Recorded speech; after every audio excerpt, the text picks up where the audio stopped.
जय श्री कृष्ण प्रिय भक्तों, आज मैं आपके साथ जो अनुभव साझा करने जा रहा हूं वह केवल एक साधारण शाम की स्मृति नहीं है, बल्कि एक ऐसी आत्मिक यात्रा है जिसने मेरे जीवन की दिशा ही बदल दी। यह अनुभव एक भजन संध्या से जुड़ा हुआ था, परंतु वह संध्या मात्र एक कार्यक्रम नहीं थी। वह तो एक ऐसा अद्भुत क्षण था जहां भक्ति, संगीत और प्रेम एकाकार हो गए थे। उस रात का हर पल जैसे श्री कृष्ण की कृपा से भरपूर था। यह दिव्य आयोजन पूज्य अनिरुद्ध आचार्य जी महाराज और गुरु मां के पावन सानिध्य में संपन्न हुआ।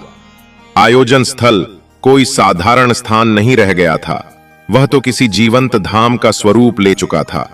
दीपों की मध्यम रोशनी, धूप की पवित्र सुगंध और श्रद्धालुओं के मुख पर चमकते भाव सब मिलकर जैसे किसी अदृश्य शक्ति की उपस्थिति का संकेत दे रहे थे।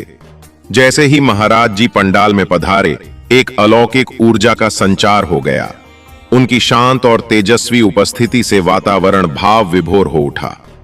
जब उन्होंने अपने ओजस्वी स्वर में श्री कृष्ण का स्मरण करना प्रारंभ किया तो पंडाल राधे श्याम के नाम से गूंज उठा। ऐसा प्रतीत हो रहा था मानो स्वयं श्री कृष्ण वहां विराजमान हों।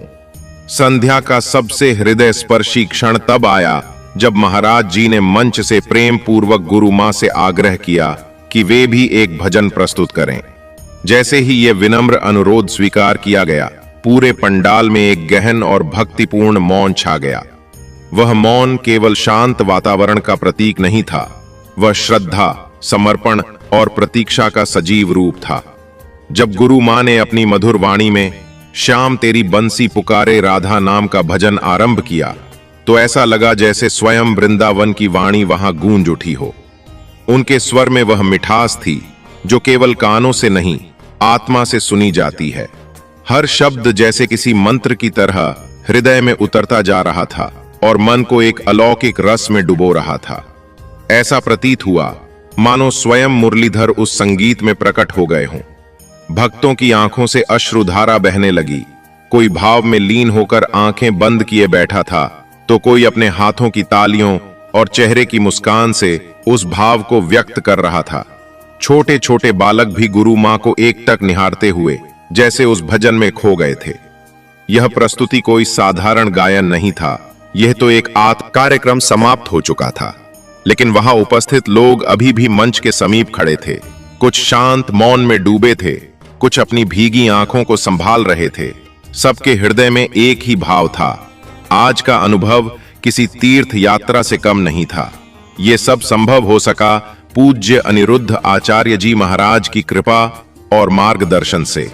वे केवल एक आध्यात्मिक गुरु नहीं, बल्कि चलती फिरती प्रेरणा हैं, जिनके जीवन और विचार हमें श्री कृष्ण के और समीप ले जाते हैं।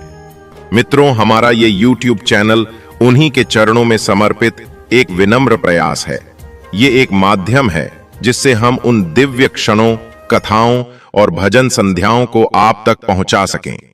आपसे निवेदन है कि हमारे चैनल को अवश्य सब्सक्राइब करें ताकि जब भी कोई नई कथा, भजन या प्रेरणादायक अनुभूति प्रस्तुत हो, वो सबसे पहले आपके हृदय तक पहुंच सके। राधे राधे।